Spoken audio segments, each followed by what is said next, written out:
Hej alle sammen, mit navn er Rasmus. Jeg er agil coach i Bankdata og er lige kommet hjem fra en event, der hedder Safe PI Planning. Her har vi været samlet hele programmet optimering af låneprocesser for at forecaste arbejdet til de næste 10 uger. Jeg har indsamlet lidt feedback fra nogle af vores kunder, vores ledere og vores product management team, så lyt med og hør, hvad de siger om eventen. Hej Gitte, nu kommer du her som afdelingsleder. Hvordan har du oplevet de 2 dage med Safe PI Planning?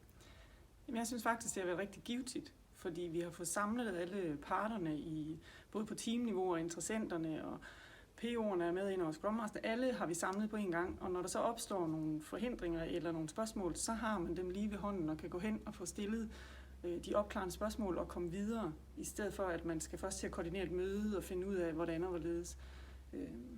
Og vi oplever jo allerede her i dag, har vi oplevet en blokerende impediment, hvor vi får forretningen samlet og forsøger at finde en løsning, og bliver egentlig enige om, at vi er nødt til at samle teamene.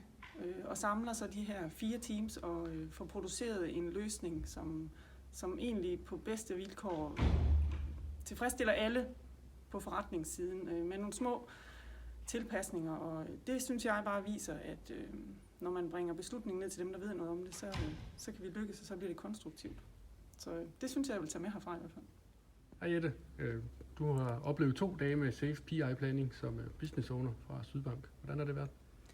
Jamen, det har været rigtig spændende. Jeg må sige, at jeg var lidt, jeg tænkte på forhånd, lidt bekymret omkring det her Safe, og hvad er nu det for noget, og så videre. Men jeg kan godt se værdien, når nu vi har fået samlet alle teams på tværs. Vi er kommet tættere på et overblik, og vi har haft nogle rigtig gode drøftelser omkring prioritering og så videre. Så der er helt klart kommet noget frem, vi ikke havde set på forhånd. Så kan jeg rigtig godt lide også for forretningen, at vi har fået, nu får vi synliggjort forretningsværdien hele vejen i de forskellige sprint og så videre. Så der også bliver blik for, hvornår får vi noget værdi ud i forretningen. Så det tager jeg med herfra. Ja, tak for det. Hej Tue, nu står du her som business owner fra Jyske Bank og har deltaget i 2 dage med PI Planning. Hvordan har det været? Jamen, det synes jeg, det har været generelt set rigtig spændende. Det har været spændende at komme tæt på de enkelte teams og ligesom opleve, hvordan de arbejder med de her udfordringer, der nu er. Opleve den dialog, de har, og den vilje, der ligesom er til at få løst alle udfordringerne. Og så må jeg så sige, at det, man kan tage med sig herfra som læringspunkter, det er i hvert fald nok, at den her gamle ordsprog med, at samtale, det øger forståelsen, den gør sig i den grad gældende i forhold til at få skabt de gode løsninger i programmerne. Så det har været super godt, synes jeg. Yes, tak for det. Hej Carsten, du står her som en del af Product Management. Hvordan har det været at være med på 2 dage med PI Planning? Jeg vil sige, at det har været utrolig interessant. Jeg deler nok, den indledende bekymring, som nogle af vores business owners godt kunne have for, hvad vil det give os at skulle bruge 2 dage på sådan et event her.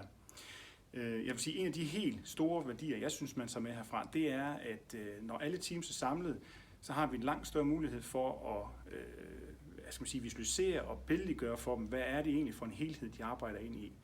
En af de ting, som vores teams ofte har indstillet som nogle hindringer, når man er et stort program, jamen det er egentlig, hvad er det, jeg leverer af værdi til det samlede program, og det kommer i den grad frem på sådan 2 dage her. Så det er, hvad jeg i hvert fald vil tage med mig herfra, at vi giver større transparens, og det enkelte medlem i teamet kan se, hvad er det, jeg giver værdi ud i pengestøtte.